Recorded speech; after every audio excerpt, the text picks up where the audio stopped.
Drugs को लेकर अब पूरा बॉलीवुड दो भागों में बंट चुका है। एक तरफ लोग रवि किशन के बयान का समर्थन कर रहे हैं तो दूसरी तरफ जया बच्चन के पक्ष में भी लोग खुलकर बोलने लगे हैं। कंगना ने एक ट्वीट किया है और उस ट्वीट में कंगना ने जया बच्चन को ऐसे घेरा है कि अब एक नई बहस शुरू हो गई है। देखिए रिपोर्ट।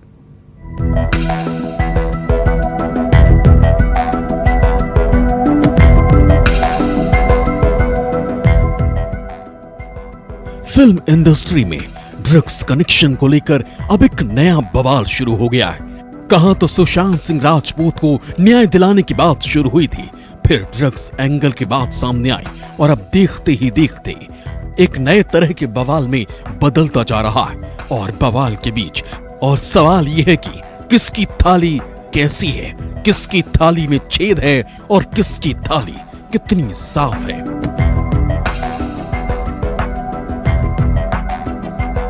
सबसे पहले रवि किशन ने कंगना के सुर में सुर मिलाकर बॉलीवुड को घेर लिया। फिर जवाब देने के लिए जया बच्चन सामने आई। कहा जिस थाली में खाए उसी में छेद किया। इसके बाद तो पूरा मामला ही बवालों में बदलता चला गया। अब रवि किशन की बातों पर जया जी के पलटवार को ही कंगना ने हथियार बना लिया। नई बहस छेड़ दी। कहा मेरी थाली है जिसे मैंने खुद से सजाई है। कौन सी थाली दी है जया जी और उनकी इंडस्ट्री ने? एक थाली मिली थी जिसमें 2 मिनट के रोल, आइटम नंबर्स, एक रोमांटिक सीन मिलता था।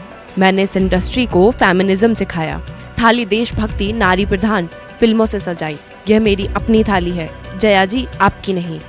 जया जी 4-5 परिवारों के झूठन को पूरी इंडस्ट्री की थाली समझ बैठे आप। कंगना रनौत ने खुद की थाली परोसी और अपनी थाली दांव पर लगाते हुए वो ड्रग्स की थालियों को साफ करवा रही हैं। तो दिक्कत क्यों? जया बच्चन जब से बॉलीवुड के बचाव करते हुए कंगना रनौत पर तंज कसा था और कहा था जिस थाली में खाते हैं उसी में छेद करते हैं, उसके बाद से ही कंगना रनौत की लगातार प्रतिक्रियाएं आ रही हैं। आज भी उन्होंने एक प्रतिक्रिया दी जहां पर उनका कहना है कि किस थाली की बात कर रही हैं अब जया जी, इस इंडस्ट्री ने मुझे कौन सी थाली दी है। एक थाली दी थी जिसमें मुझे एक रोमांटिक सीन मिला, एक छोटा सा रोल मिला, जिसके लिए भी मुझे हीरो के साथ सोना पड़ा। साथ ही साथ कंगना का ये भी कहना है कि इस इंडस्ट्री को मैंने फेमिनिज्म सिखाया है। साथ ही साथ जया बच्चन को एक सजेशन देते हुए कंगना रनौत कहती है ये मेरी थाली है जया जी, ये आपकी थाली नहीं है। दरअसल 26 अगस्त की शाम कंगना रनौत ने प्रधानमंत्री कार्यालय को टैग करते हुए एक ट्वीट किया था जिसमें उन्होंने लिखा था कि अगर नारकोटिक्स कंट्रोल ब्यूरो बॉलीवुड की जांच करता है तो पहली पंक्ति के कई सितारे सलाखों के पीछे होंगे। अगर ब्लड टेस्ट हुए तो कई चौंकाने वाली बातें सामने आएंगी।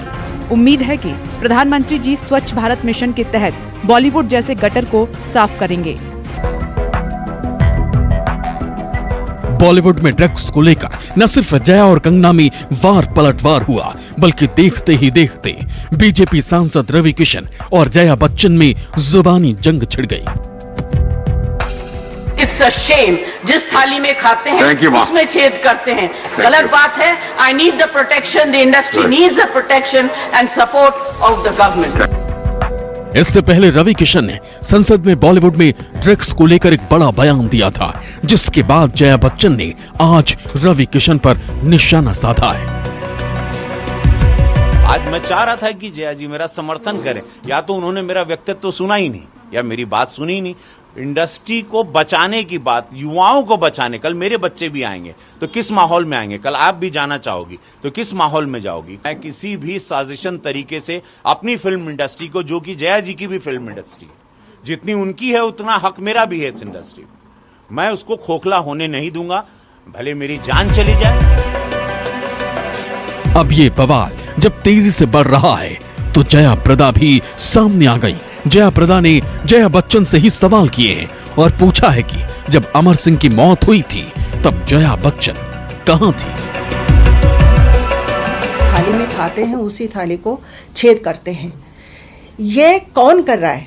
अमर सिंह जी एम्स अस्पताल में भर्ती थे तो अमित जी के लिए टाइम नहीं था। जया बच्चन जी कहाँ थी?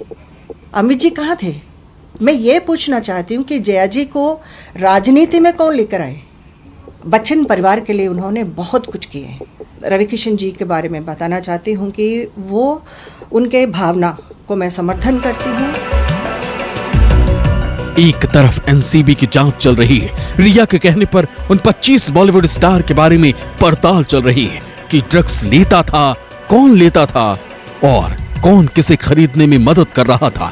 दूसरी ओर बॉलीवुड में ही ड्रग्स को लेकर कई तरह के सवाल खड़े हो रहे हैं, लेकिन जिस तरह से पूरा मामला आगे बढ़ रहा है उससे साफ है कि ये सब आने वाले दिनों में और तेजी से बढ़ने वाला है, क्योंकि एक तरफ कंगना लगातार ट्वीट के जरिए निशाना साध रही हैं, तो दूसरी ओर से भी जवाब आ ही रहे हैं। मुंबई से उमेश शुक्ला के साथ ब्यूरो रिपोर्ट, न्यूज़ 24। नमस्कार, मैं हूं मानक गुप्ता। अगर आपको हमारा ये वीडियो पसंद आया हो तो इसे लाइक और शेयर जरूर करें, और हाँ, हमें सब्सक्राइब और फॉलो करना ना भूलें ताकि आप देश और दुनिया की कोई खबर मिस ना करें। तो जुड़े रहिए हमारे साथ और देखते रहिए न्यूज़ 24।